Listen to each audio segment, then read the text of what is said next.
कोल्हापूर शहराची अवस्था, कोल्हापूर शहरातील खड्ड्यांची अवस्था अतिशय दयनीय झालेली आहे. कोल्हापूर शहराचं नामकरण खड्डेपूर कधी झालं हे कोल्हापूर वासियांनाच कळालेलं नाही.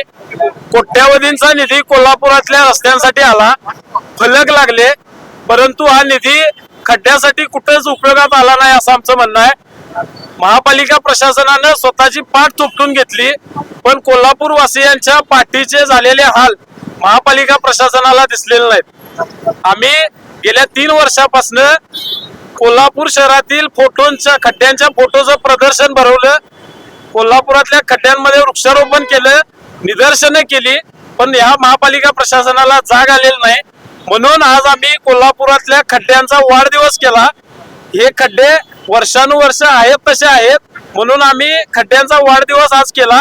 महापालिका प्रशासनाला विनंती आहे की आता वाढदिवस केला, आता तरी जागे व्हा, नाहीतर आम्हाला बर्थडे गिफ्ट घेऊन महापालिकेत यायला लागेल. आणि आम्ही रस्त्याच्या दर्जाची मागणी केलेली आहे. हा प्रश्न गंभीर आहे. आज फक्त वाढदिवस केलाय. प्रशासनाने हे प्रकरण गांभीर्यानं घ्यावं, अन्यथा महापालिकेला घेराव घालण्याची तयारी शिवसेना करत आहे.